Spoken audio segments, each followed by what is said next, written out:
Hello, and welcome to Weed and Grub.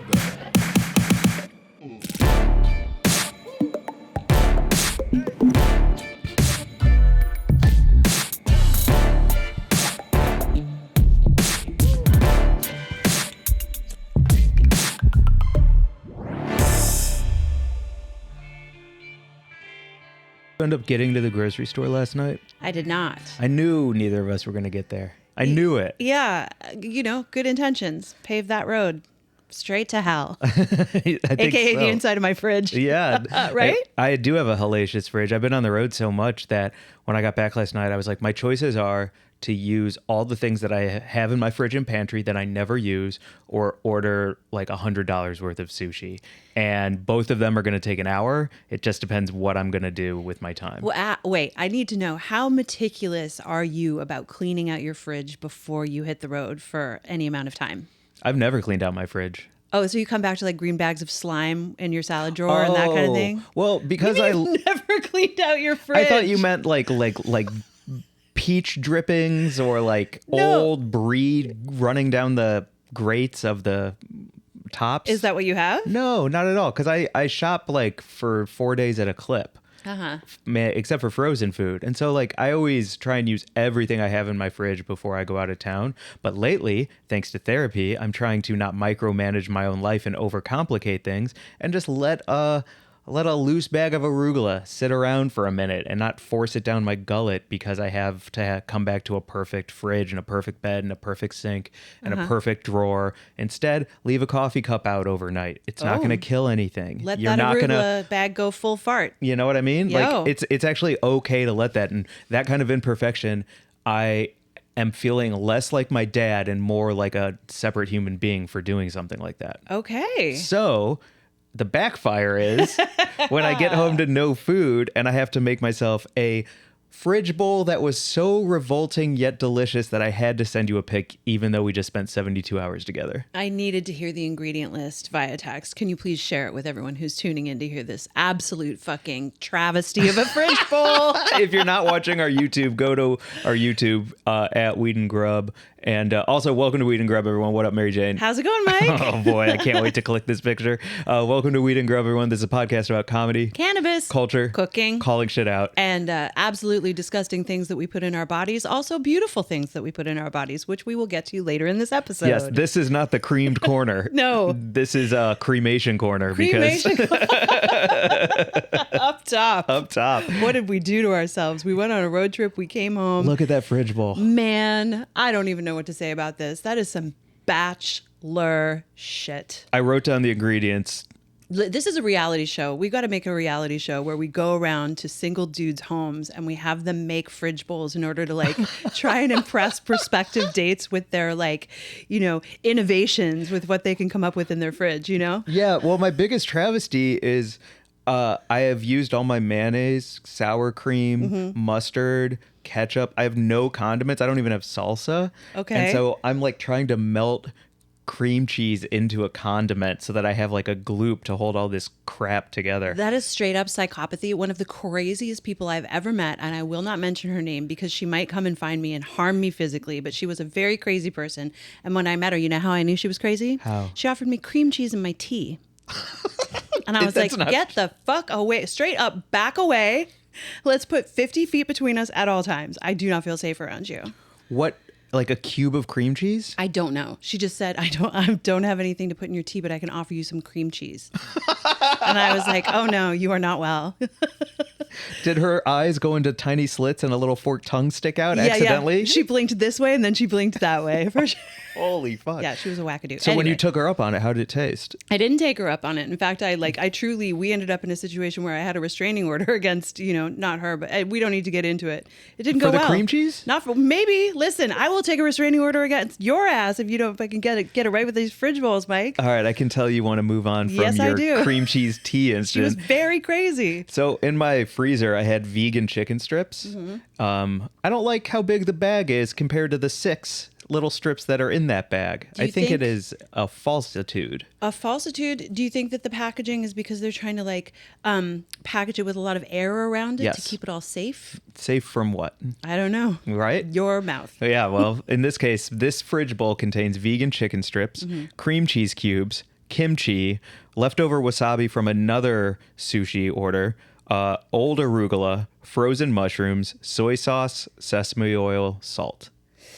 Mixed together. So when I defrosted the frozen mushrooms, I threw cubes of cream cheese in there, hoping that it would all kind of make this Alfredo sauce. But instead, the heat and the oil broke down the cream cheese into just like a broken cheese, where all the enzymes separated from everything else. So that's why you have these speckles of white that are just broken oil cream cheese throughout the bowl.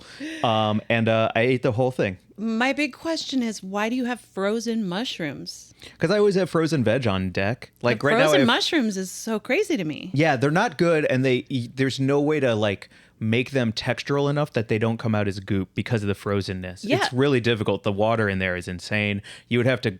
I don't even know, but I have truly, them. yeah, I don't understand frozen mushrooms. I understand dried mushrooms, which you can reconstitute, or canned mushrooms, which are kind of like whack, but like you can throw them into a sauce and they'll do in a pinch. Sure. But frozen is so freaking weird. It's not good, but it's like you said, in a pinch, I have like carrot coins from Trader Joe's, frozen mushrooms from Trader Joe's, cauliflower rice from Trader Joe's. And in this case, I was like, what do I need? Oh, I need texture. Cream cheese, cubes of cream cheese. So is this like a Wait, block wait, of... Okay, wait. what? I don't know. What's going on? Because I have no condiments. And last night I was like, well, if I'm going to make my frozen food, I also had frozen falafels, and I threw them in my oven and forgot about them for about an hour and a half. Oh my God. At 325. So they're dry as hell. And so I was so hungry this morning, because this fridge bowl was not satisfying, that I took the rest of the cream cheese and I smeared cream cheese on top of each falafel with a sprinkling of salt and ate that for breakfast. No wonder you're a little sassafras today. Can you feel it? Yes. I should have brought you a hard-boiled egg and a cup of coffee and be like, I'm going to give you 20 minutes to get right, because clearly you've been eating rocks and slime, and that is not good for anyone. It's not. No. Especially after, as a little preview, where we spent the weekend and the beautiful people we spent it with. Yes. Talking about high vibration food. This was some low vibration, this is some trash panda food, Mike. I'm sorry. Well, fuck you, because you sent me Fuck your you. fridge bowl. Fuck you. Fuck you, dude. What? You made a fridge bowl too? Mine was better. Well, listen. Okay, you can judge. Mine was old everything, but at least I topped it with a freshly roasted chicken thigh, which had hot, crispy skin. So I feel like, everything can be forgiven if you have a big old fatty chicken thigh with a piece of crispy skin that Archie and I shared, I will say. But mine was old kale, old rice, old peas, old garlic, and roasted chicken thigh on top. And I didn't try and put any, and sesame oil and soy sauce. You are not even in the realm of a fridge bowl with this. It was a bowl of stuff that I made from my fridge, but I know what you mean when you say fridge bowl, which is everything in your fridge all mixed in to try and make something. You're right. Yeah. I didn't add the vegan cream cheese or the whole grain mustard or the kimchi or the weird romesco sauce that I made a couple of weeks ago that is still lingering around the back at the top shelf that I really need to throw out. That would have been a fridge bowl. I didn't go for it because I'm, I didn't want to throw up. Oh, you don't like to lay on your side moaning with your hands in prayer form tucked between your thighs as you lay on your side smoking weed? There's a TikTok that our friend Jordan shared with me the other day, and it was about how one of the most girly things that every girly can understand is that we're all a little bit nauseous all the time, like all girls. And just Jews. understand what it is. Yeah. Oh, really? Yeah. Yeah. You just understand what it is to be lightly nauseated all the time.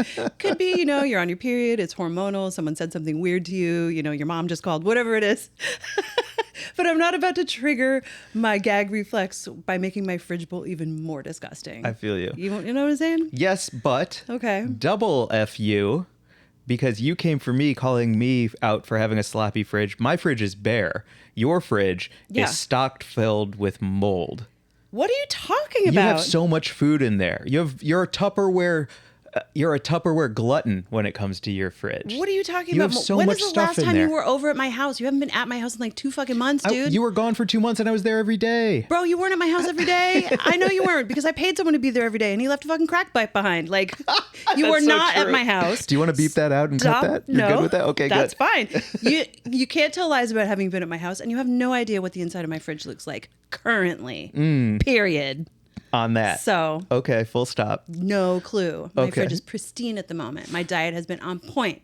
I have been doing great. I have been eating like all of my sandwiches that I'm making. I'm then taking all of the fillings and I'm like trying to eat all of it up. And I'm only shopping in small batches. And and it's never been full of mold. I feel very attacked by that. Not mold, but you save all your left. Those are called leftovers. What's the degree? What constitutes a leftover versus, okay, I got to throw that Romesco out? Well, I don't know, but you're the one who talked about eating expired eggs on this podcast 5 years ago. It's not like they're raw. You can cook them. If it is cooked, it can't be expired, just like chicken. So Romesco sauce is basically like roasted peppers and tomatoes with toasted almonds and a bunch of like oil in it. It's a sauce that'll keep. And there's nothing wrong with my leaving that Romesco sauce on the top shelf of my fridge until I find the appropriate piece of something to put it on today or tomorrow. Send us your expired fridge pics. Yo. I want to see the inside of everyone's fridge. And tell us who's more disgusting, Mike or me. Yeah. It's Mike. Who's trying to come for me Yeah. and tell me that gaslighting me into being more disgusting than you are as far as my fridge is concerned? I think not, sir. Damn. 0-1. Yeah. I'm going to hit this G-Pen, by the way. Shout out to this G-Pen Dash, which has been keeping me going. It is such a nice little dry herb vape. This is not an ad, but it was sent to me by Sarah. How can I help you? From the Not For Nothing pod. And I think she works with G-Pen, obviously. And it's just such a sweet little dry herb vaporizer that has a perfect little, pull. And it's been like conserving my flower really well. It's so nice. That's awesome. As we do that, if you want to see us live in person, argue about our fridges, we have some plugs coming up. That's right. We're just getting right into the show. We got stuff to plug. Holy smokes. First Okay. and foremost, this one is a thank you to all of you because we have been nominated for Cannabis Podcast of the Year at the EmJay Awards, the International Cannabis Awards. It's a huge honor. It's a massive honor. It's so cool. Thank you to everyone who got us nominated by voting for us and going to write in on the document. And now you need to vote for us to win. Please, we would love it so much if you would give us a click in our bio. It's in our link tree. When you vote, you then have to confirm. They send you an email to make sure that you can confirm your vote. And I don't know, it would just be so cool to walk the red carpet at the EmJays as Real Deal. Well, we will walk the red carpet as Real Deal nominees, but to win on stage in front of everyone. Listen, For God and country. vote for us because on our link tree, because do you want a speech by some doofs who are like, oh, we want to thank the industry and we got to get people out of prison. We got to be nice to those guys, Mike. Those are and- our compatriots. or do you want two cool ass motherfuckers looking hot as hell, strolling on stage, being like, yo, yo, yo, thank you so much. Probably a light microdose of shrooms, possibly a light microdose of Molly, definitely stoned. Maybe I have a cool mohawk. We don't know yet. Whoa. But do you want a cool speech or do you want a boring speech? So vote for us. Great. Do you know what I'm saying? I do, absolutely. I'm planning on wearing a sequin pantsuit with a plunging neckline and platform boots. So, Fuck. get me on that stage, everyone, so I can flash it all around and look cute. Fuck Sipping yes. on some rose water. With your titties out? Yeah. Quote Lizzie Jeff there. We'll get to it. Also, we have a live show coming up. I'm so stoked. Yeah. We talked to Caitlin Gill yesterday about her space performance, her like space as in the universe space, not Yeah. as in like give me space, but stars and moons. Yeah, we have the live show. We're going to have a variety show. We've got Weed and Grub live at the Moxy downtown LA. Tickets are free. Link is in our bio. September 28th. Doors at 7. Show at 7:30. There's going to be a baked potato bar, DIY toppings. The baked potato will be me also standing on stage telling jokes, and then we have Jesus Trejo doing stand-up. Tiffany Gabris is joining us to do some fucking stone flower arranging. Caitlin, who's one of the funniest humans I've ever met, telling us cool shit about space. It's gonna be awesome. And you're I doing think, stand-up. Yeah, I think we're also gonna give away a bunch of weed, right? Yeah. Yeah. Yeah. Well. Oh, yeah. Uh-huh. Come through. And also we have to say to all of our friends who have showed up at like SF Sketchfest and our other live shows and hotboxed our venues, it's the coolest. We have been sworn to not smoke in this particular venue, so we're going to get high on the street first and then come in and have the show and then get high on the street afterwards. Truth. Yep. Or you can bring in your vape, your G-Pen. No, Mike, stop it. Okay. I'm going to get mad about that. You need to stop because we did get in trouble in SF. I know. And it's not okay.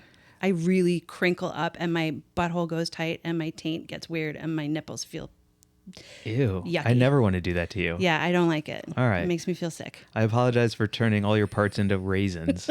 Ew. Let's reconstitute those with an apology. I'm sorry, Mary Jane. Thank you, Mike. Okay. Speaking of apologies, as a dude bro. Oh, yeah. You have a new Substack. What are you apologizing for? Just for being a dude Oh, no. who dudes up at times. I like poking at you. It's fun because Yes. we know each other so well that I feel confident that you'll give it right back to me. Yes. And I do know though that I can hurt your feelings, and it's never my intention to hurt your feelings, but it is fun to argue with you. And I think that day to day, hour to hour, minute by minute, there's a fine line for both of us between poking and burning. Totally. You Thank know? you. Yes, I am highly reactive and I know I am fun to poke at because I'm always going to I mean, we did a snap or plug and then you were squirm. like, yet here are the rules. If you want to have fun, here But are it's the true. rules. Like we were sworn to make sure that our audience didn't smoke in the space, and they've smoked in every other space, and they come to our shows assuming that they can smoke in the space. So I'm just saying, don't smoke in the space. Yo, that's okay to say. I think so. You can't be mad at me for saying the thing that we said we would say to all of our friends who are coming to the show. I know, but that's the difference between us because I would just omit that completely and then say people it. would smoke in the space. And No, then we get they in trouble. Christ on a fucking cracker. 0 to 2. God damn it, man! I am losing this ep.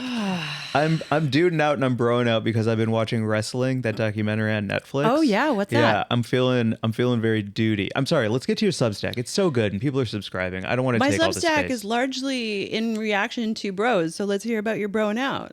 I want to hear it. Let's lay it out. I was in St. Louis for too long. Okay. A lot of bros? A lot of bros. A lot of bros in St. Louis. You got to put your hat on backwards to. Oh, what's happening? Oh no, Mike's reaching into his pocket. Oh no. Oh no. Full David Caruso on CSI. Sup, Mary Jane? Oh my God. Heard you writing about women. I am, yes. How's it going? Great. Thank you. I can't even look at you. This is so intense. Is this what happened to you in St. Louis? Like you went into your garage and found these shades from 1998? Yes. Right. Folkleys. Fake Oakleys. Wow. I'm not joking. Staying in the Midwest too long does regress me into this is who I would be at this age, at this time, if I still was in St. Louis. I'd have 2 kids. I'd love one of them. I wouldn't talk to either of them. My wife and I would be divorced, but we would argue in a Steak and Shake parking lot on occasion about money. That would be my life. Which kid would you love? The man. You would have a girl child that you would not love? No, I'd love her too.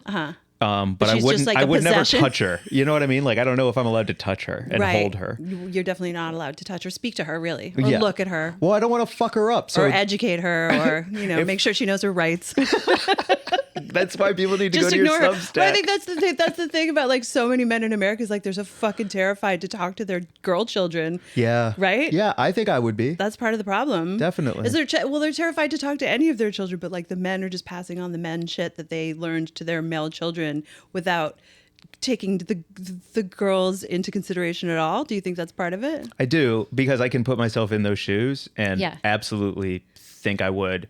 It would take a lot of heavy lifting on my part that I don't know how much heavy lifting I could do to get Sure. to a place to really like raise a daughter into a woman and do right by her. Right. Yeah, Yeah. truly. It's fucking great. I mean, this is one of the reasons that I chose not to have children is because I really didn't feel confident in my own parenting skills at all. And also I didn't want to be a parent. I didn't want to be a mom.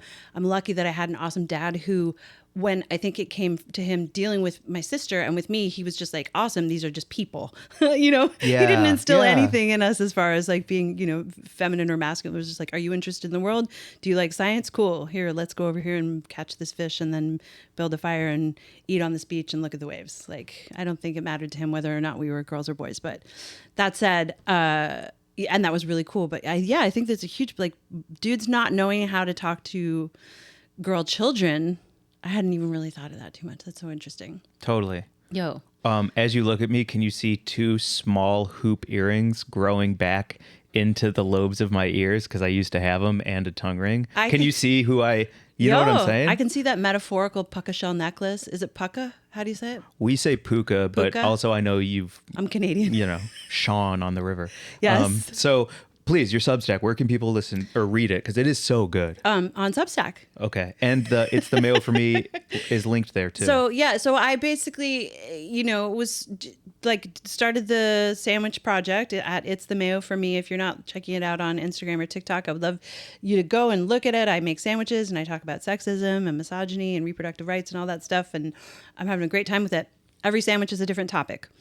And then people were sort of, commenting about the sandwiches and asking what was in the sandwiches and also where could they find out more information about, because some of the stuff I'm talking about is, like incredibly complicated topics that I can't really do anything more than just like read a headline for in these short videos. So I started a newsletter that is sandwich recipes, links to the topics I'm talking about, links to essays that inspire me. I'm going to also write some essays. I'm going to recommend things that fill up my soul so you can then go punch fascists. Yeah, cool. And it's a good time. So it's My Sandwich, My Choice on Substack. And the link is in my link tree at It's the Mayo for Me and my personal Instagram. And it's a good time. I just published my very first one. I included my 10-year-old is not a woman BLT recipe, which is one of the first videos that I made that kind of went far and wide. And it was about a woman who called a 10-year-old rape victim a woman when she was talking about it in front of a Republican hearing to limit or restrict abortion in Ohio. And I made a BLT. And so that was, anyway, I don't want to go on about it too much, but I'm really enjoying it. And I've gotten some subscribers already. Like people are like pledging money, which is just incredible to me. And I will use that money for a good cause to make a lot of more sandwiches. And I have a live sandwich event too on October 5th.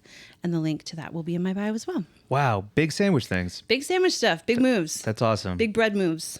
Big bread moves. Big mayo squirts. You got to take those shades off. You got to take them off. Not yet. Oh my God. Okay. All right. Where are we going next? I actually, because I am wearing these shades, can I jump to something that we were going to go to and then come back? Sure. Because I think it's really interesting how this episode is going, where it's like my fridge is empty, but I like cobbled together some cream cheese vegan chicken strips with kimchi. Your fridge is full, but it's full of things that like keep and relax. And you're doing Substacks and viral Instagrams about sandwiches and BLTs and abortion and rape.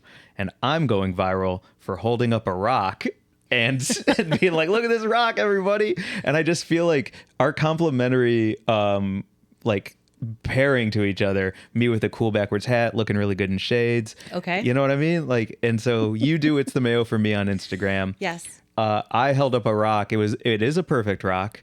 And it got 5 million views and went super viral all over the world. And I'd like to shout out everyone and thank you for the ratio of people who said, wow, that's a perfect rock, to people who called me autistic. It was a real like 500 to 1. And I think that's a real nice ratio, even though many of you did call me Bo-chan.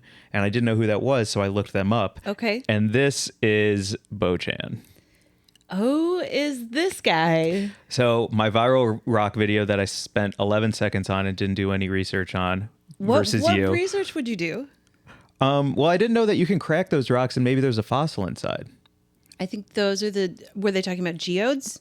No, like a lot of people were like that specific look of the rock, the way it's smooth, the way that it looks very old because the water has run through it so much that it's like this really clean, perfect shape. Mm-hmm. Sometimes you crack those open and there's they're like those big roly-polies fossils inside. Sure. Troglodytes or something Trilobites. like that? Trilobites, yeah. I don't think yes, okay.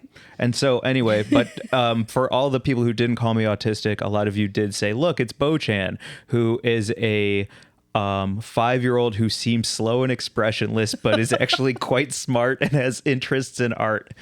He loves investigating urban legends, mysterious objects such as UFOs, and he loves rocks. Great. So I guess I'm Bo-chan. I'm adult I'm Bro-chan. Bro-chan.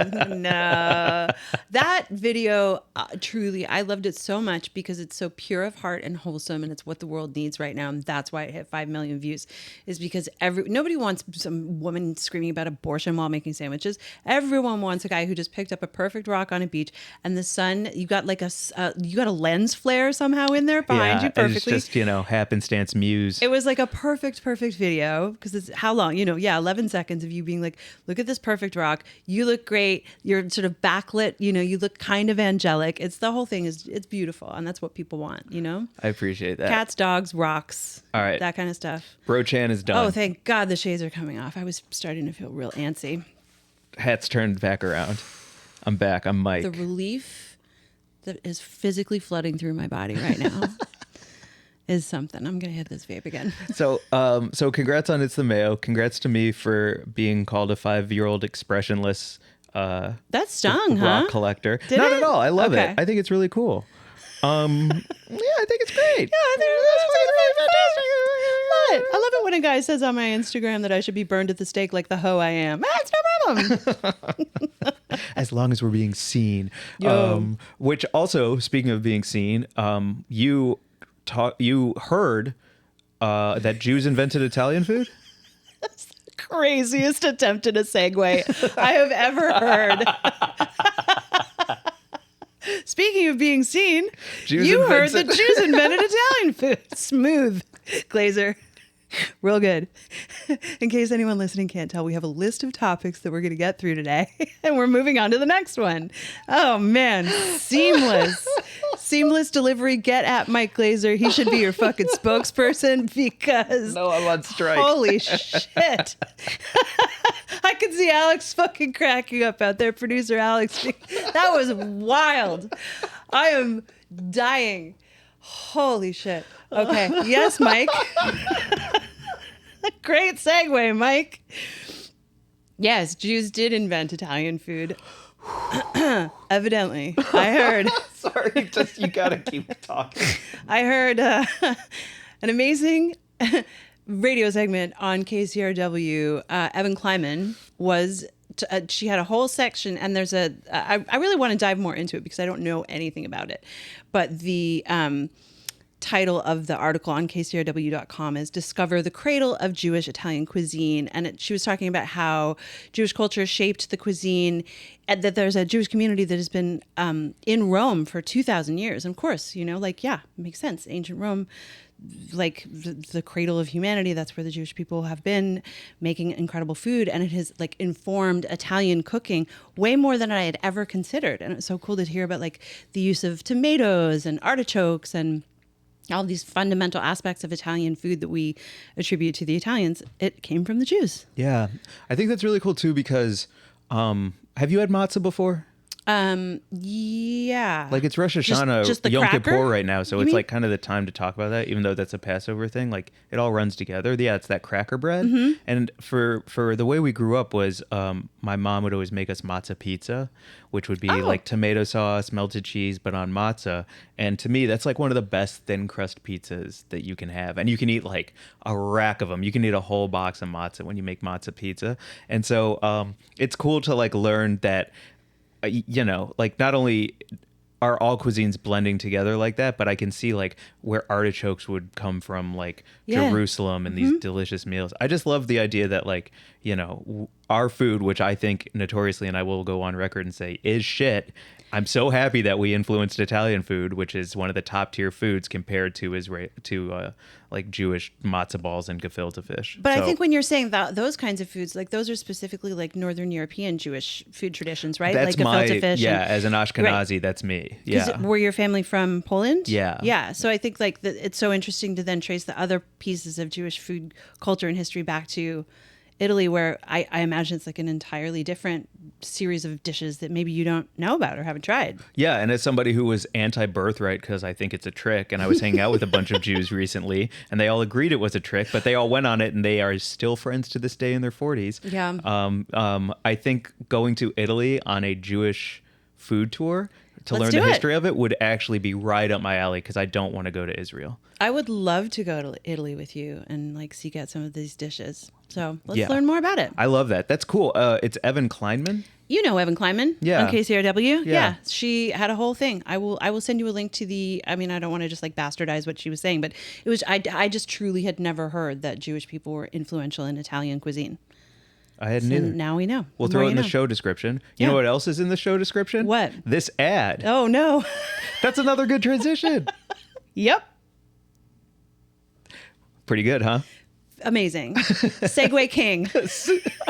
Ooh. Mike Glazer. And then I'll just Photoshop a picture of you on a Segway with a crown. Going That's from it. topic to topic. Yeah. Yeah. We'll get a tattoo of you riding on a Segway with a crown. Fake tattoo. Flash tattoos for everyone. Mike Glazer, Segue King. Yeah. Does that get us into our news story? Does get us into our news story this week. Okay, our news story this week is coming to us from marijuanamoment.net, and the headline is California governor will decide on 17 marijuana and psychedelics bills by October 14th. 17. So there's so much happening. And one of the bills is the one that we heard about most at the Oakland Psychedelic Conference, which we will get to.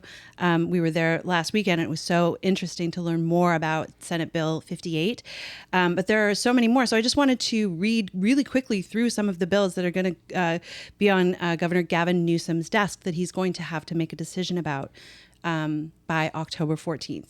So SB 58 is the bill that will legalize the possession and cultivation of small amounts of psilocybin, DMT, and mescaline for adults 21 and older. That's the one that we heard so much about at the conference.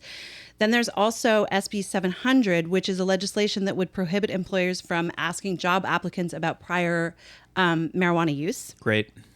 There is AB 374, which would legalize marijuana cafes and allow dispensaries to offer non-infused food and drinks, which would be great if that passes. Some of that would be great. What would not be great for you about that? I think cannabis cafes are a joke Why? because, like, Have you not been to a good one? it's. It's like the greatest. I love doing it, but I also would rather just get weed in coffee shops that I already go to. Well, okay. You know what I mean? Like the idea of like I don't But want if to that's go not to gonna, a. that's just not going to be a reality. So like, you know, anytime soon, at least, certainly under our laws. So like, don't you think it would be? I'm just wondering why you're against it. I just think that in those cannabis cafes, everything is so overpriced.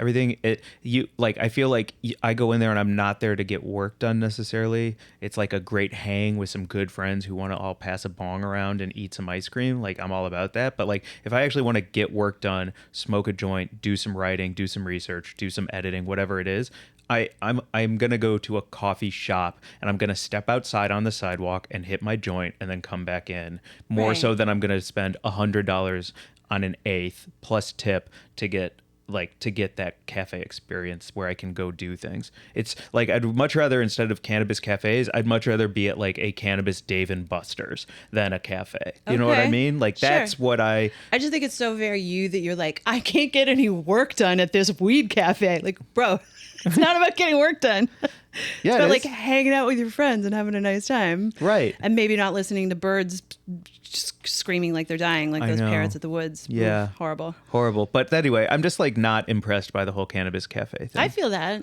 Yeah. Didn't you like when we went to that weed cafe in Amsterdam though?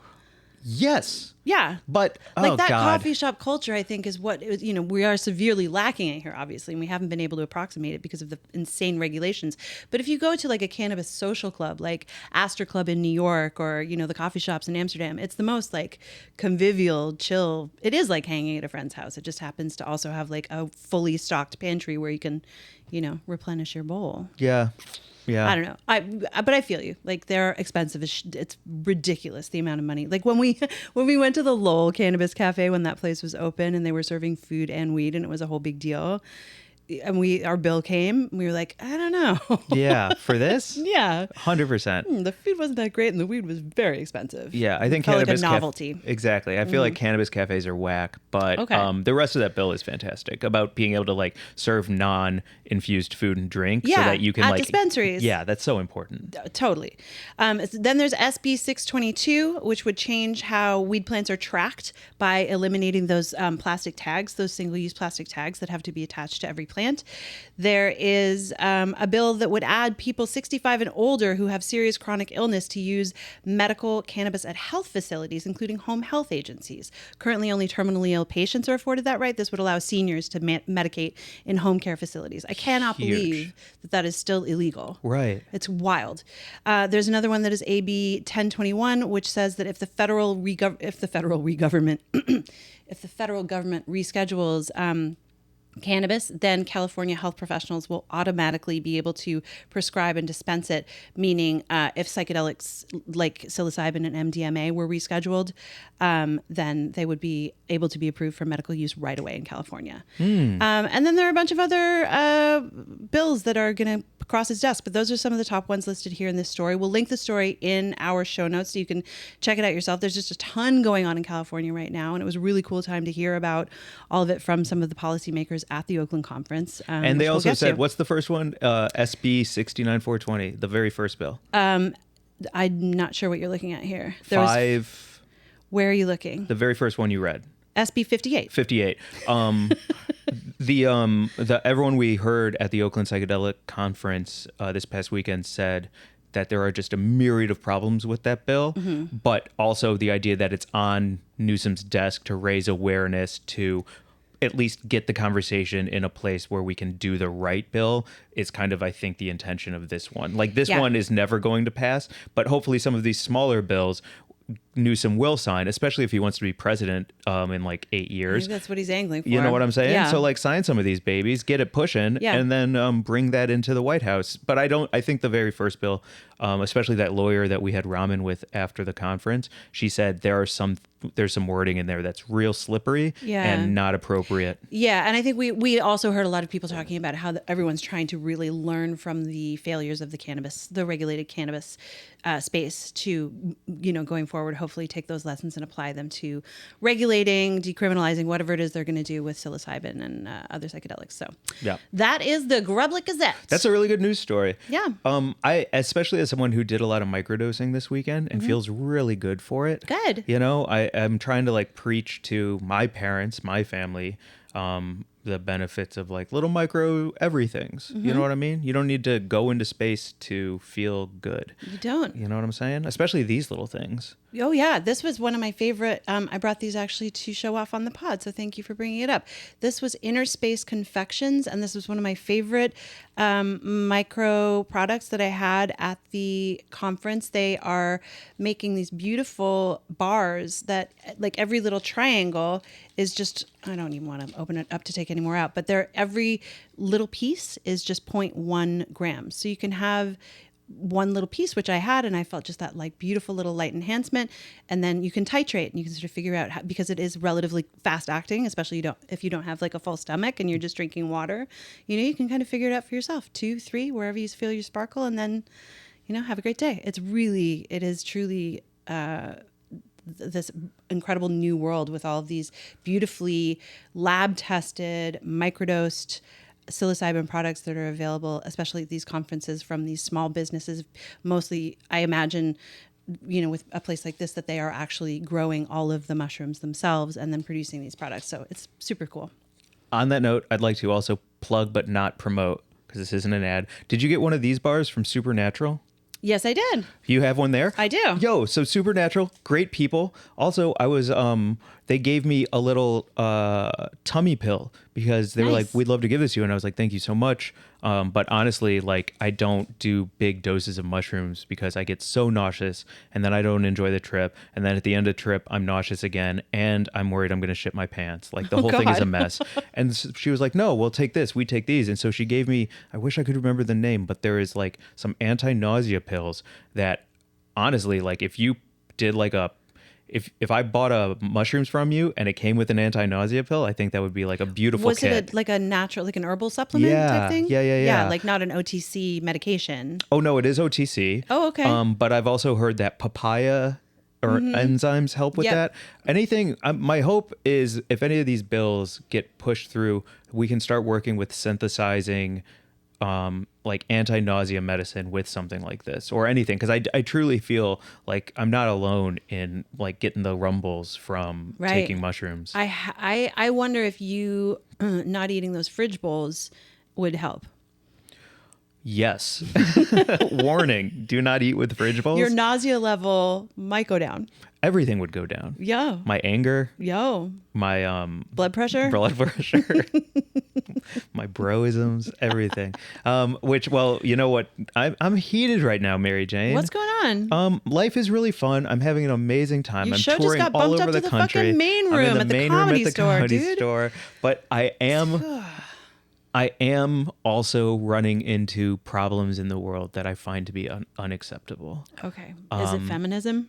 No, I like feminism. I know you do. I really do. I know you do. That's Yeah. why I can make fun of it with you. But I don't like certain women. Like, Great. like this one I'm about to talk about. Okay.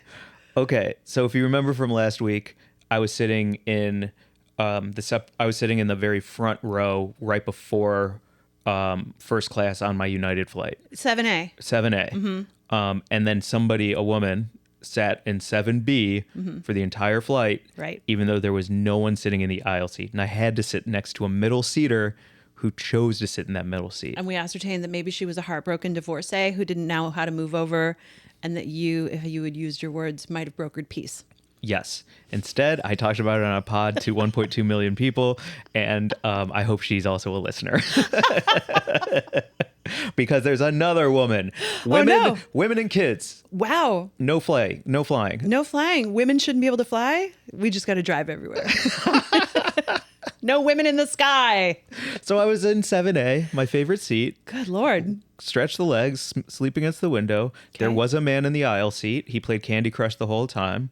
He was good too. Respect to the game. I think he even spent money to continue to play on his flight. Then he's not good. You fucking loser. If you got the 99 cents, don't get pay those it. 5 lives. Don't give him money. Don't do it. I feel you on that. The woman next to me seemed sweet, wearing all purple, kind of like tight cut white hair in curls. It felt like very Midwestern hair. Okay. And she was reading I'm a Theologian, or You're a Theologian, or How to Be a Theologian, some book like that. Uh-huh. And like the chapters I peeked over were like, how to invite God into your life, speaking with God, you are a God. And she's underlining every fucking sentence, keywords in every sentence. I'm like, I don't think that's a good way to approach anything, is to underline every single thing. Then don't underline anything. Like, but okay, you're like in it and you're reading this book, and you love God. She's dog-earing how to get closer to God. Yes. With her, wait, what was she wearing? Purple tracksuit, you said? All purple tracksuit. Okay, gotcha. As we take off, she closes her eyes and starts moving her lips very slightly. So I was like, oh, you're either nervous or you're praying for all of us or trying something in your book. She did the same thing as we landed. So, whatever. I was fine with all of it. We shared the armrest. A very peaceful 7A, B, and C until the fucking flight attendant came with the drink cart. And the guy goes, I'll have a Diet Coke. And she goes to me and I go, nothing. And then the woman, the theologian God woman, goes, I'll have a glass of milk. Okay. And then they said, we don't have milk on this flight. She's like, you don't have a glass of milk? And they go, no, we have half and half. And she goes, I'll take that. And then she just sat next to me reading her God book, drinking a full glass of half and half. That is legitimately one of the most disturbing things I've ever heard. It's fucking disgusting. It sounds like she was like an alien in human form. Trying to learn about our culture. Yeah, right. our human species. Seriously. She's like, oh, this is what they wear, and this is what they read, and this is what they drink. I will have milk in the Bible, please. No bags. Yes. Fucking half and half? Did she get it like over ice? She did get a couple ice cubes in there to keep it cold. Oh my God. She drank it with her finger. So maybe that was... Just stuck her finger in it. This is how they drink. Oh my fucking God, that's insane. Yeah. Seriously. Wowzers, cadowzers. Yeah. Do you remember, you're probably too young to remember the show V? Do you remember V? No, I don't know V. Oh, God, that was so good. I got to go back and see if it holds up. It was a show that was on when I was a kid, like a little kid. And it was about the lizard aliens who had come to colonize Earth. And they were walking around in human form. But then when you saw them out of human form, they were, it was the lizard people. And they made a show about it. Cool. It was great. And then they came back not that long ago, maybe 10 or 15 years ago. And they made like an updated version that I think wasn't very good and didn't catch on. And obviously the lizard people had it squashed, the real lizard people. Yeah. But yeah, that sounds like something that would have been on that show. God, you know what? Had we had one of our sponsors there, I would have offered her a peace treaty. Oh, are we Segue King? Yeah. Segue King coming through. Because we're on the topic of God-loving alien milk drinkers on flights. Galaxy treats. Galaxy treats. Great for aliens. Segue King coming through. Look out.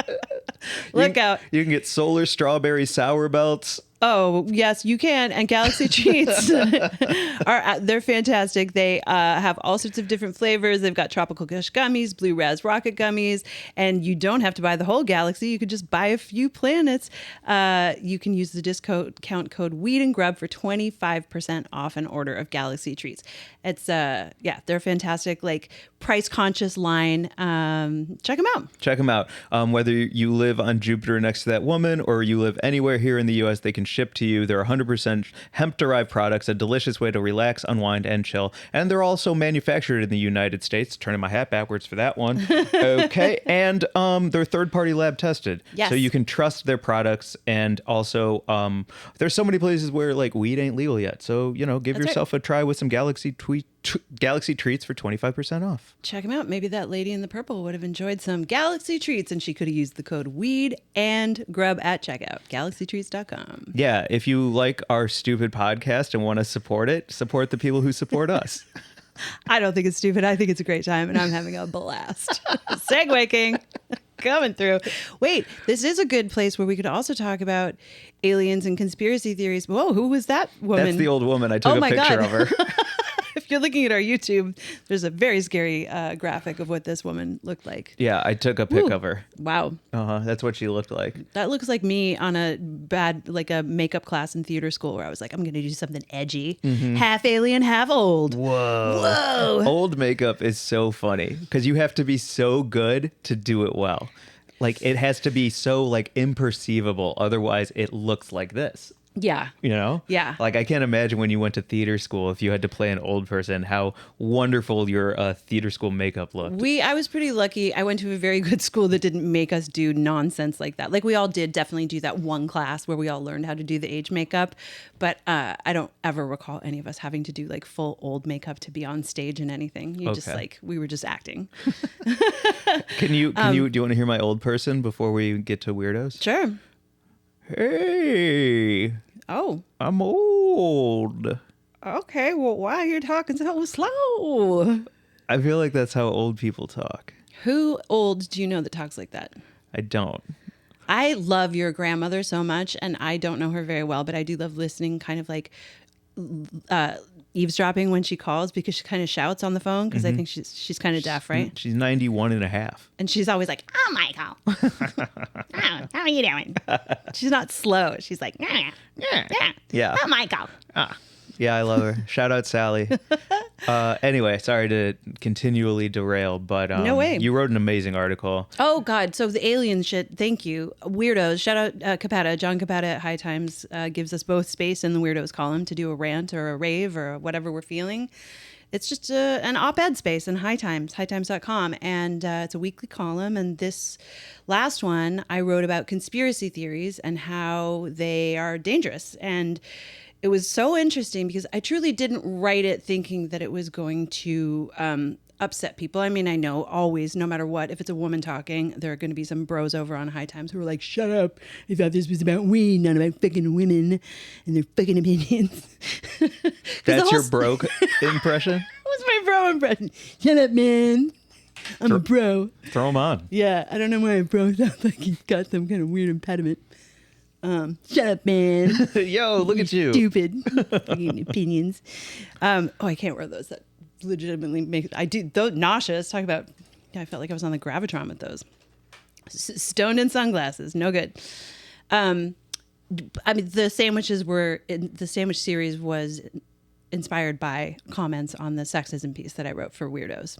So I guess I should have known that when I wrote this piece that dudes were going to have a problem with it. But the piece was basically like, I understand why conspiracy theories exist. When I moved to this country, I had never really thought of them very much. I didn't grow up around people who believed in conspiracy theories. Culturally, it's not something where I'm from in Newfoundland. Nobody has fucking time to like worry about whether or not the government is trying to fuck with you. Obviously, they always are. It's a government, but like they're not actually trying to like lie about aliens or whatever. And then I learned when I moved to the United States that people distrust the government for very good reasons. Yeah. And I came to understand, why people feel the need to arm themselves against the government, for instance, and all that kind of stuff. And so I tried to really lay it out, why I understand the need for people to have this distrust. But also I laid out the fact that it's gone way too fucking far with QAnon and where we go one, we go all. And I have a friend who fell down that rabbit hole, who refused to get medical treatment because she didn't believe in Western medicine because of her whole belief in the conspirituality community, which is around this sort of QAnon, believe in alternative wellness and not trusting modern medicine. Long story short, she didn't get a diagnosis until it was too late. And when she did get a diagnosis, she chose not to treat it using Western medicine and she died. And I think that if she hadn't fallen down that rabbit hole of those conspiracy theories, that we could have had a different ending to that story. And I think she could still be here. And I'm fucking angry about it. I'm angry that my friend is dead because of this fucking bullshit. And so that was my hot take. That was my piece. And people on this fucking High Times article were so mad that I dared to say the conspiracy theories were questionable. How does that tie into weed? So weed was my gateway to understanding why people believe in conspiracy theories. Like I had never really until I met like hardcore stoners who were like Denver airport, moon landing is fake, fucking, all that shit. That was really like when I met the people in the cannabis community who sort of opened my eyes because, obviously you smoke weed and you question everything, right? So like that was truly the beginning of my learning about the great American conspiracy theories was when I started hanging out with people who smoked a lot of weed and, went to festivals where they took a lot of drugs and all that kind of stuff. And so that's how I connected to cannabis culture. And there are a lot of people in the cannabis community who I adore, who have these hardcore beliefs. And I had never had a problem with it until it killed my friend, and my point was not, that all conspiracy theories are bullshit, but there are some conspiracy theories that are definitely fucking bullshit.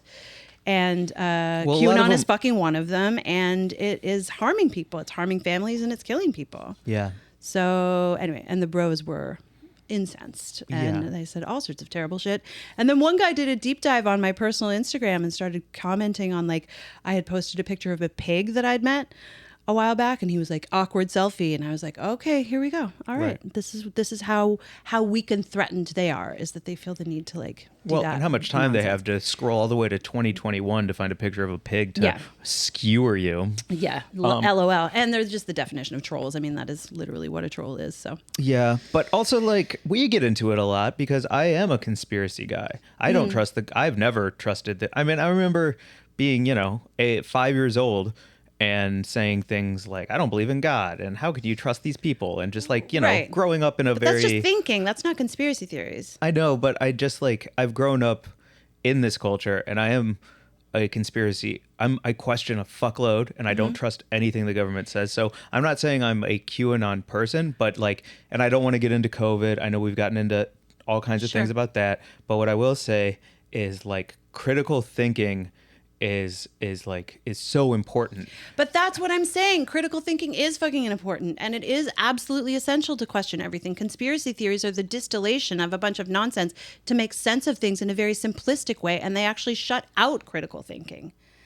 Conspiracy theories exist with a lack of critical thinking. Conspiracy theories exist with an adherence to a prescribed worldview that has a few central tenets that then that's just what you fucking burrow into, and that's just what you believe. You believe that there is an international cabal of pedophiles and that Hillary Clinton and the rest of them are feasting on the blood of children and adrenochrome. That conspiracy theory is a very prescriptive and like sharply defined set of beliefs. There is no critical thinking allowed. So they're like, oh, we're just questioning authority and we're actually like, we're bigger than the fucking government and we're bigger than the mainstream media. No, you're actually just believing this incredibly idiotic fucking conspiracy theory that has been dreamed up and then fed to you as a means of keeping you, in a world where they can then, feed you other information along the lines of what they want you to believe. But there is no critical thinking in there. Being an atheist is absolutely critical thinking. You like thinking about, your relationship to God and the world and what you believe and don't believe. That's not a conspiracy theory. Conspiracy theories are a very particularly distilled version of some event with a seed of truth so that you can hang a belief on it. You know what I mean? I do. But, like, big but. What? I guess, like, two things. One, I think what I love about weirdos and your article and the articles you write and why weirdos is so important, and I'm so happy that Capetta created weirdos, is because when you write about things like this, you start with factual data and links to back it up, and then you tie it into a very personal story that you're very mad about, and you don't need me to say rightfully so, but rightfully so. Yeah. And it's so important that you have facts, and then you have a personal story, and then you tie it all together with weed so that it has a reason to live in high times. Nobody read the article. Right. Everyone just saw the headline and then comments on it. But also, journalism is like dead, and I hate journalism right now, or so-called journalism. That wasn't journalism. So, right. But it's just an essay. It's like factual essay reporting, which I think is like missing in the world right now, because all these places where I'm supposed to read an article that I should hold as true because it's from a place of repute, I read them and I'm like, this is bullshit. Like that Fallon thing was such fucking bullshit. What a piece of shit writing from Rolling Stone, a place that I'm supposed to be able to trust to get information from. So the idea that there's all these conspiracy theories out there is no surprise when there isn't any truth in print anymore. There is truth, though, and that's the thing. It's just not in most of the places that you look that have to deal with clickbait for fucking headlines to get views to make money. You're never going to be able to go to Rolling Stone or High Times or the New York Times or the Washington Post or anywhere to get the full story. You need to go to peer-reviewed scientific journals and fact-based reporting that doesn't exist in the mainstream. You have to really do a ton of work in academic libraries and scientific institutions, and that is something that is, one, not available to a lot of people because they're behind a paywall, because you have to be a student at a university to access a lot of that stuff. So real information is being gate kept. No, it's not being gate kept. It's just like those libraries have to charge in order to keep their fucking doors open. So you have to be a student at that academic institution in order to access it. Like I was when I was just recently a fellow at the University of Vermont. I had access to all of these incredible scientific studies that I don't just as a layperson. Or you have to, have press credentials as a journalist. It's just not available to the regular old person without a bunch of fucking money. So, it absolutely exists. Facts exist. Like, this is not an insane statement. Facts exist. The truth is out there. You can fucking find it out. You just can't believe it by like clicking through a bunch of links and believing anything, including my sandwich videos. Those are hot takes too. I mean, I do try and link to shit and put facts in my link tree and, state data and, go to look at polls and back it up with research. But, those are also obviously my opinion as someone who is very much pro-choice and reproductive rights and access to, that is definitely, and I'm severely fucking biased, So yeah, but facts exist and the truth is out there. X-Files. I know.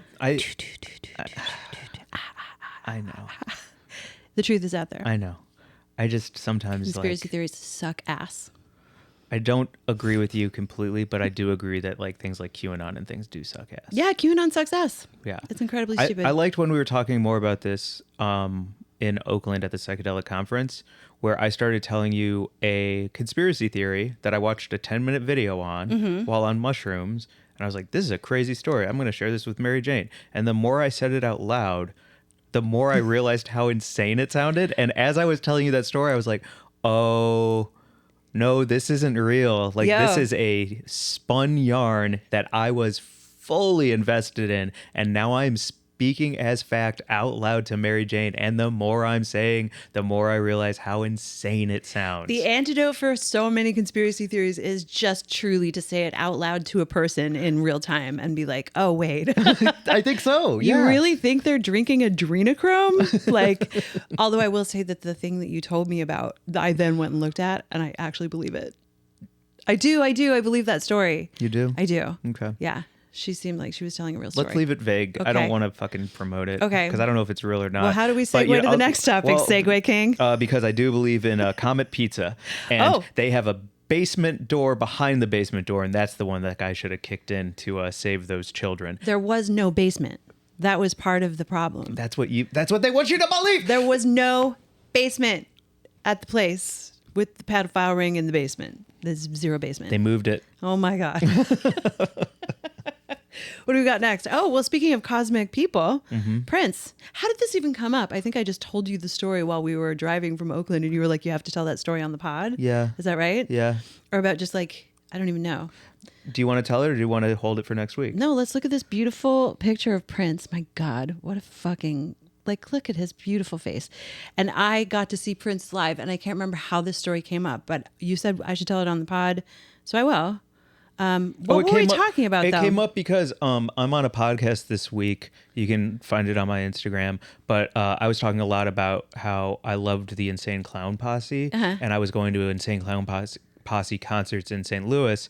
And my mom saves all my stuff from being a child. And I was going through those boxes. And I found a clipping of the newspaper promo for ICP. And I was so excited for the concert that I cut it out. And I was like, that's one of the best concerts I've ever went to. It was sold out. I couldn't believe I got tickets. And you were like, I have a story about a sold out show. Oh, shit. Wait, I need to know about that ICP show, though. Was that like around the fucking magnets? How do they work era? Predated. Oh, yeah. This that's is when I learned about Great them. Malenko era.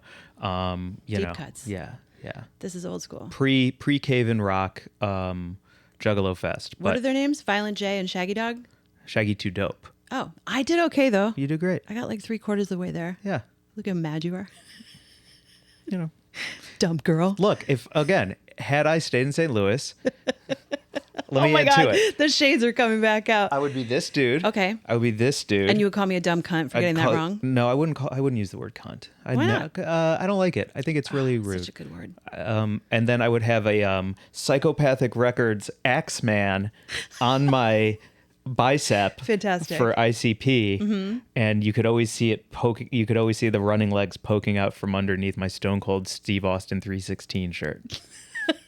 Know what I'm saying? This is the Glazer, the alternate timeline STL Glazer. Yeah. Well, can we just call you STL Glazer? STL Glazer. This is STL Glazer for sure. Do you still have the tongue ring or no? Yeah, I do, but like I flip it out depending on if I'm going to a rave or a bar. Okay. You know what I mean? Like it's a part of my identity, and I think it's very fun to be like, well, which one? Oh, is it a goldfish in a bowl up top? Is it an 8-ball? Is it glow in the dark? Because when you're at the rave tripping, you want to like stick it out and try and peacock that way to make out with girls.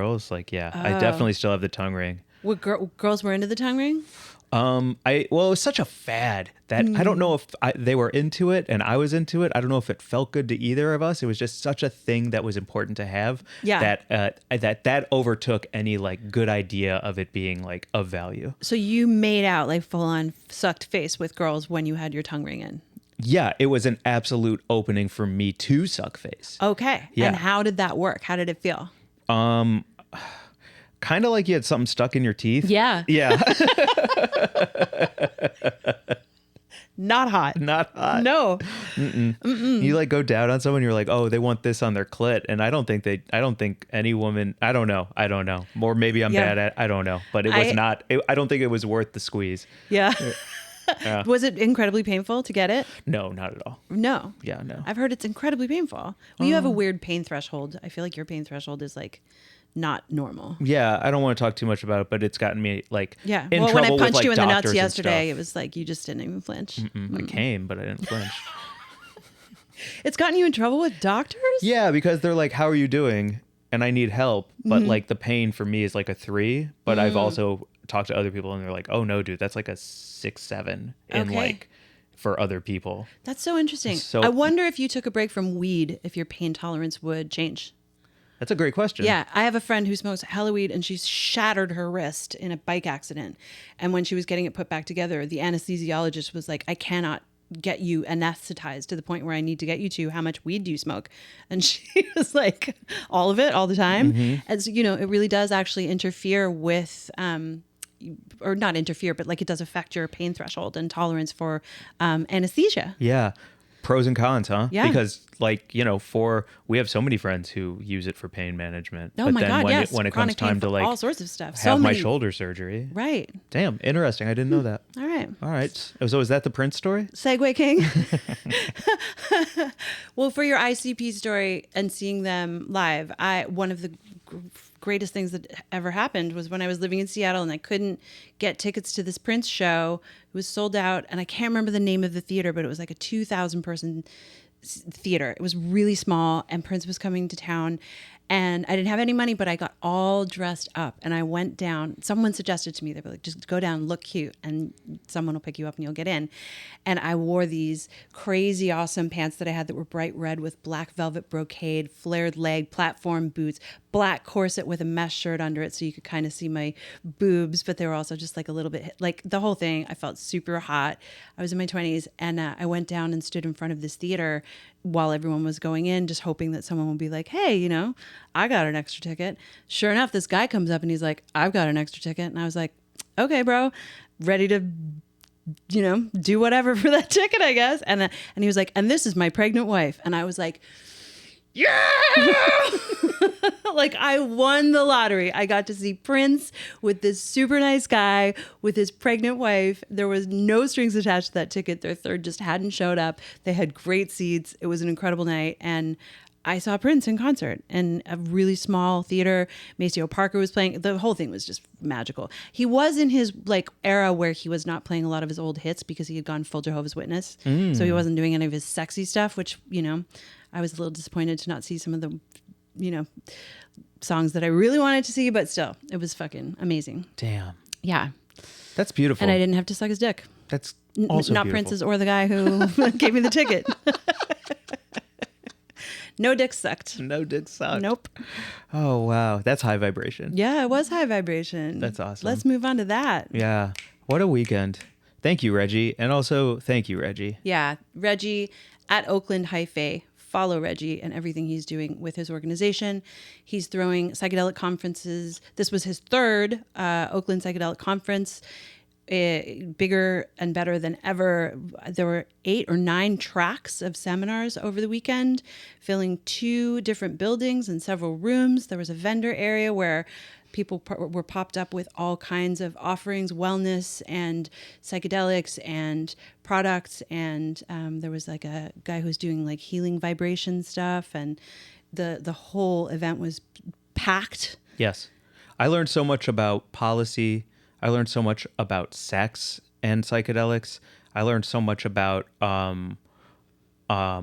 ceremony and why ceremony matters, and also, to use a word that you really keyed me in on, that because it was being used so much, the extraction of ceremony and the people whose ceremonies those are for capitalist money-making fuckfaces who are just like, whether you're pillaging land or pillaging religion, Or whatever you're psychedelic doing, knowledge and you're pillaging. ceremonial medicine. Yeah. Yeah, and it was all there. He brought together such a group, people from Ghana, people from Denver, people from Philly, people from LA, people from Chicago, people from Florida, Jamaica, and all of them there.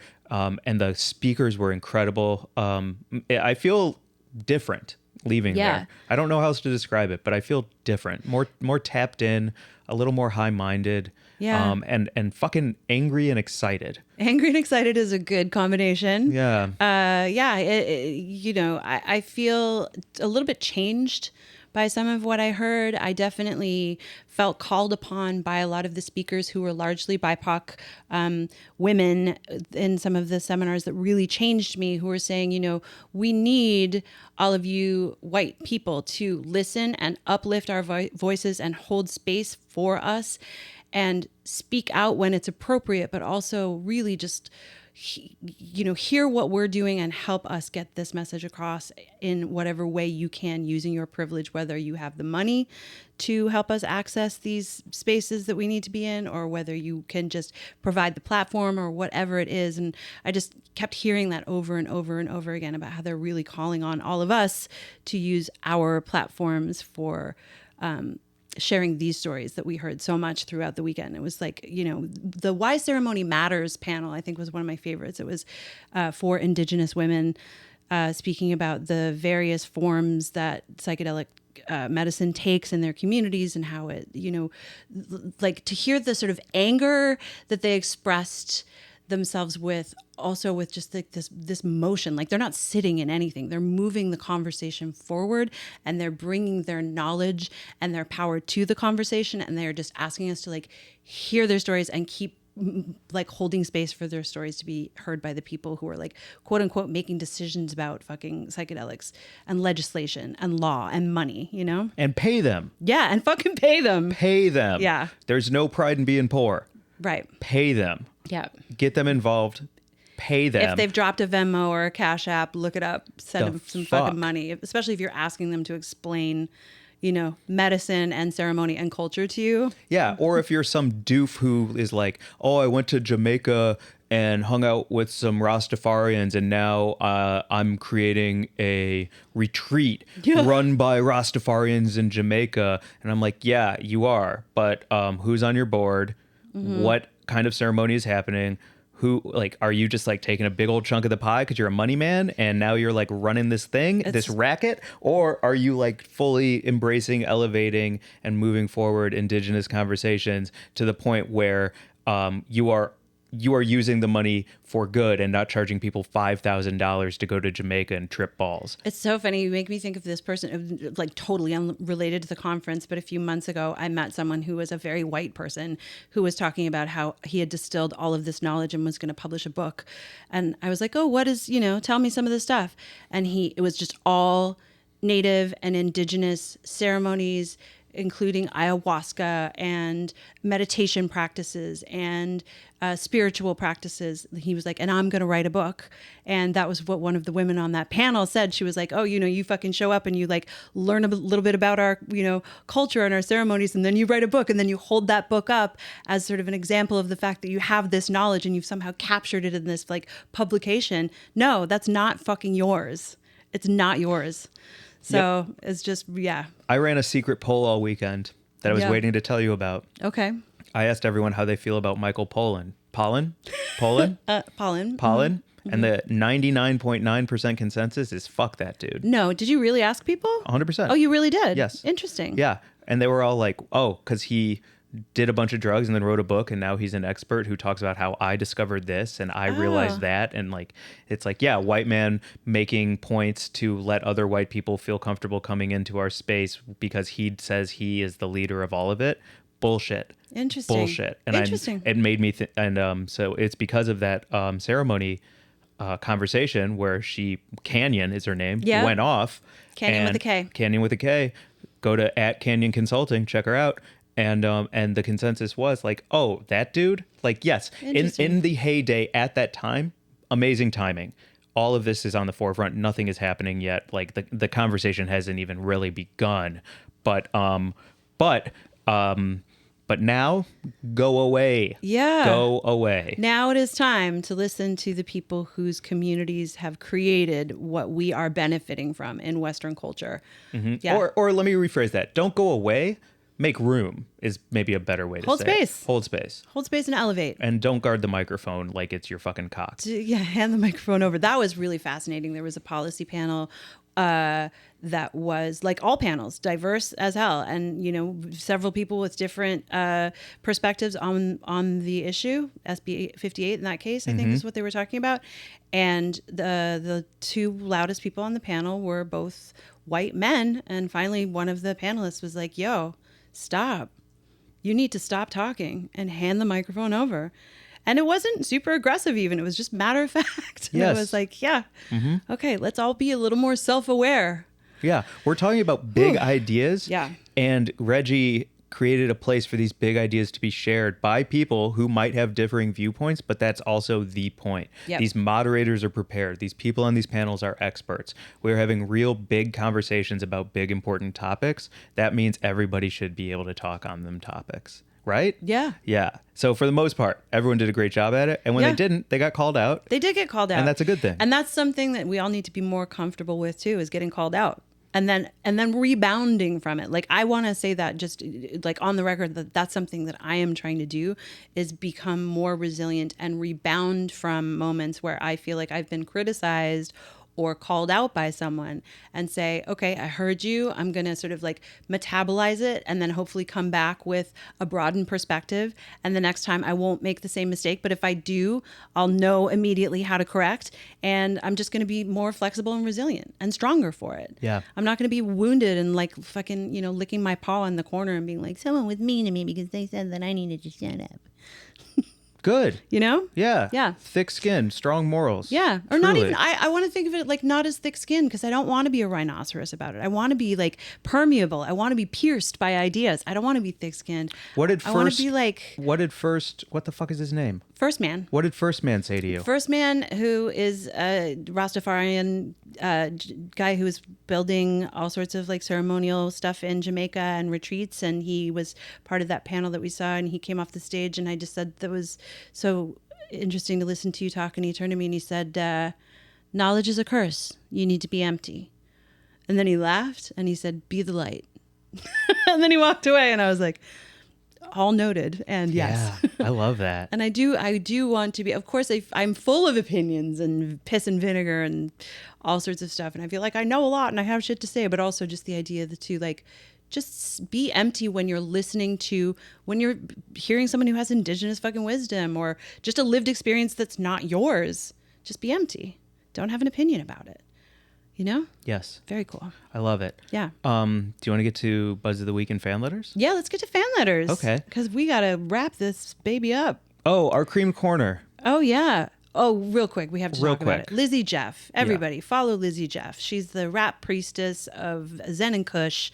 She's leading a movement of music and spirituality and sensuality and high vibrations. High vibration food. Yeah. Massage that kale. Eat that quinoa. We listened to her and our friend Ra chat about a dinner that they had together where Ra was like, kind of wanted to have pizza and a Dr. Pepper. Mm-hmm. And then Lizzie was like, oh, no. No. We don't do that. We're eating squash and kale. Yes.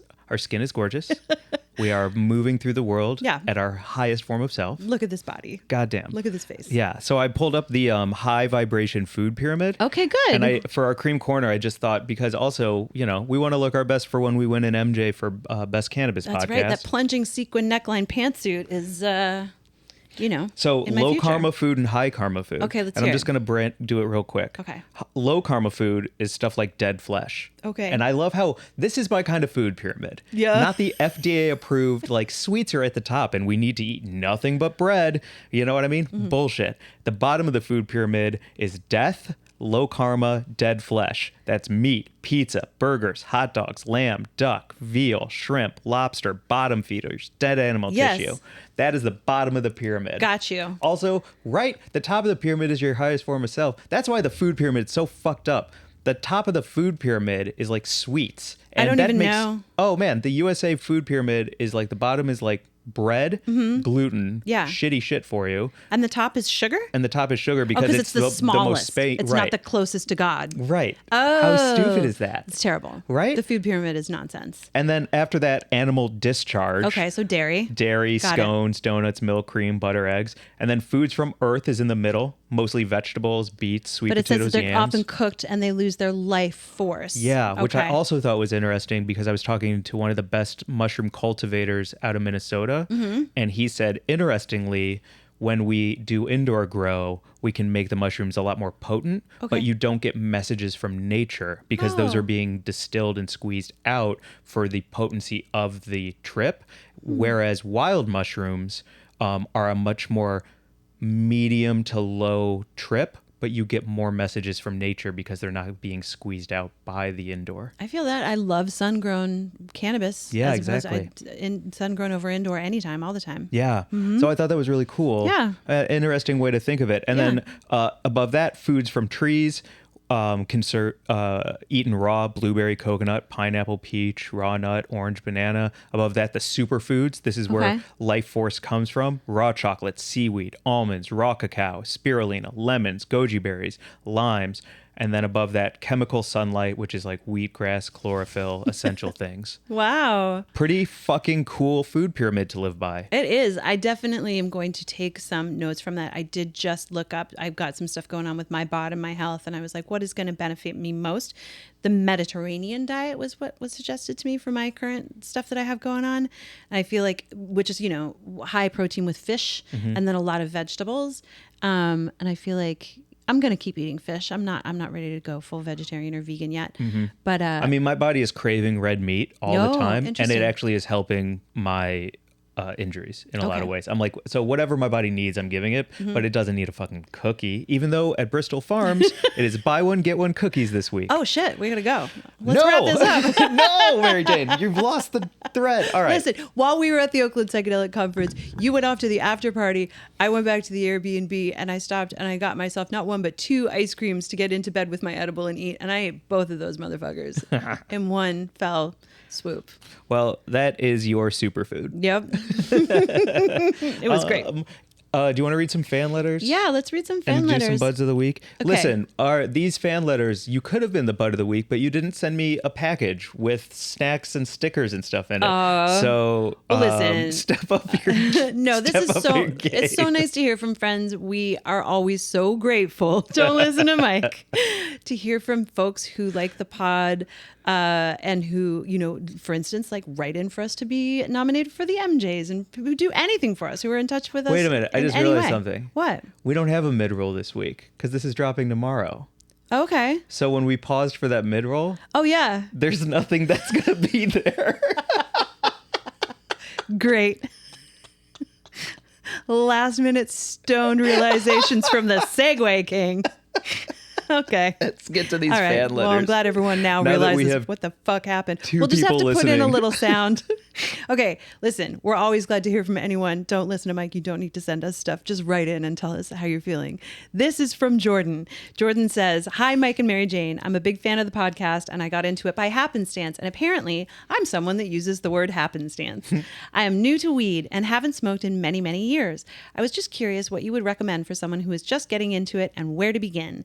Any and all advice I completely appreciate, and thanks for the great show. Sincerely, Jordan from Happenstance." That's so awesome. Thanks, Jordan. I think I would just suggest sun-grown, homegrown, any kind of like we were talking, high vibration flower would be the best place to start. If you have a friend who grows, ask them if you can buy some off them. That's always nice, a little passive income for them. Absolutely. And if you're near a dispensary, I would just ask your bud tender if they have anything that's like local, especially sun-grown is always my favorite. And I love honestly the lower THC, high CBD stuff because I can smoke it all day long. But whatever floats your boat, like start low and slow. That's my thing, jam.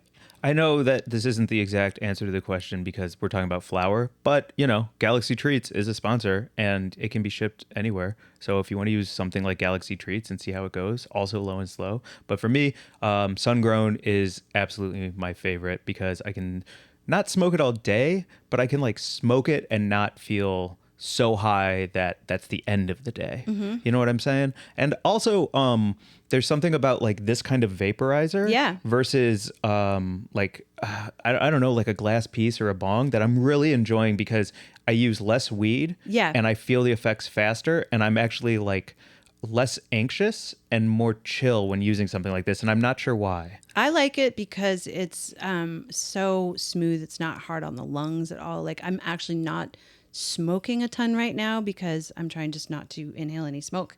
I used to smoke cigarettes, and smoking joints was a really nice way to sort of like continue to smoke, but I need to sort of step away from all of it just for a moment because I'm dealing with some health stuff.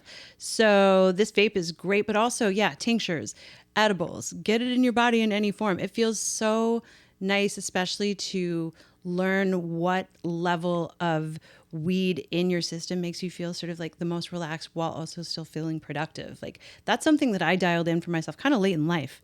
Like, I truly never knew how it could work for me in a sort of like a daily dose way until I moved to California and had access to like all of the different awesome kinds of weed products that we have here. So I feel very spoiled in that sense. But yeah, wherever you are, Jordan, like I would start with asking about maybe like, if you can afford it, get a gram of a few different strains with some different genetic makeups. Like, get a sativa dominant, like a haze, a Jack Hare, a Tangy or something. And I love Jack Hare so much. Yeah. Blue Dream, Jack Hare. Yeah. All day, every day. And then get a gram of something that's like a, like a more sort of indica dominant strain, like, a classic Kush. And, compare the two and see, I want to get take to notes too. Nobody's going to take notes. You should take notes. Listen to me. Take notes. People who are serious about weed take notes. Yeah, that's true. Yeah. It is true. Yeah. The other thing I just wanted to say before we get to our other fan letter. Yeah. You were talking about like you came to this late in life, but we were talking last week about how like overconsumption is a part of the patriarchy and we're done with it. And I truly think like growing up, even today, all you see is people like Snoop or Seth Rogen who are just smoking all day, every day. And it is like a deep, real part of their lifestyle. And I'm not judging them for that, but I am saying you can smoke as much or as little as you want. And that is not something that I'm seeing, or I guess I'm seeing more of that now. Whereas when I started smoking weed, it was like, you're a bitch if you don't keep going. Yeah. You know what I mean? For So sure. like, I know low and slow is what everyone says, but to dive a little bit deeper into that and say, not only is it low and slow, but it's like okay to go low and slow and fuck anybody who thinks that otherwise. That's so important to, You know? remind myself of too, that like, if I'm in a circle and I want to say I'm great right where I am right now and just pass it on, great. Yeah. That's a good thing to know. The know. goal is to be in the pocket, not to prove something stupid. Exactly. Right. Motherfucker. Yeah. Thank you for that reminder. Yeah. Awesome. Who's next? Joshua says, I love you guys. I'm new to the show. I've been smoking weed since I was 16. I'm 30 now. I love food. I've been in the restaurant business for years. I can't believe I just found you guys, but I've listened to 10 of your pods so far. I started at the beginning, fell in love right away. So I changed. Oh, I'm going to listen to 2018 all the way to 2023. I'll listen to them all. I'll message when I'm done. Exciting. Whoa. What's taking you so I long? love you both. Thanks for this amazing and funny show. You're both the best. Joshua, thank you so much. Cheers, Joshua. Warm Thank fuzzies, you. warm fuzzies. Yeah. Wow. I want to hear more about that restaurant industry you're a part of. Buds of the week. Buds of the week. Do you want to go first or second? I will go first because I think she's going to pop right up on the screen there if you swipe. Ashley Manta. She is my bud of the week. Ashley is a cannabis educator and dear friend and fun hang. She's at the Canisexual on Instagram. She, in this beautiful picture, is holding up a satin pillow with a replica of a clit on it because she does educational work around what it actually is to give and receive pleasure around the vulva and clitoris. And she had a workshop which was Activate Your Cosmic Pussy right before the Oakland Psychedelic Conference. I don't know. She's like a really cool truth teller who's out there, talking to us about sex and psychedelics and cannabis and consent and all the sexy stuff. And she's just also really fun. We had a good time with her this weekend. She's awesome. Yeah. My bud of the week this week is Ian. What up, Ian? Truly one of the most intelligent, thoughtful psychonauts I've ever met. You can follow him at eyepsychonaut. I is EYE as in third eye. Eyepsychonaut. Not only is he deeply intelligent when it comes to biology, chemistry, mushrooms, but he's also one of the nicest people I've ever met with a deeply open heart and a wildly intelligent open mind. And we met at the last Oakland Psychedelic Conference. But we didn't get to spend much time together. And this time we got to spend some time and I got to listen to him speak. And not only is he someone who cares so much about psychedelics, but he's also on the forefront of moving the conversation scientifically, educationally, and entertainingly forward. So, man, if you follow anyone, follow Ashley, follow Ian, and also follow Oakland Hyphae. Yes. Because, I don't know, we're at the very beginning of something that I truly believe will be massive. He's changing the culture. Yeah. Reggie Harris at Oakland Hyphae. Yeah. Unreal. Yeah. Thank you so much for bringing us together with Ian and Ashley and all of those other incredible folks like Lizzie, Jeff, and everyone on the panels and seminars and volunteers, and Mary Carrion, who's doing the Hyphae Leaks podcast with you, Reggie. Like, just this is a direct to Reggie. You're the fucking best. Thank you so much for having us at the Oakland conference to hang out, and I look forward to all of the next ones. I think we'll be there. Yeah, we'll be there. Yeah. I'll be there. All right, Segue King. Okay. See us on out of this, baby. All right. Oh, see. Uh-huh. Oh, that reminds me of see you later, because you can follow us at Weed and Grub on Instagram, at Mike and Mary Jane on TikTok, email us at wg@weedandgrub.com.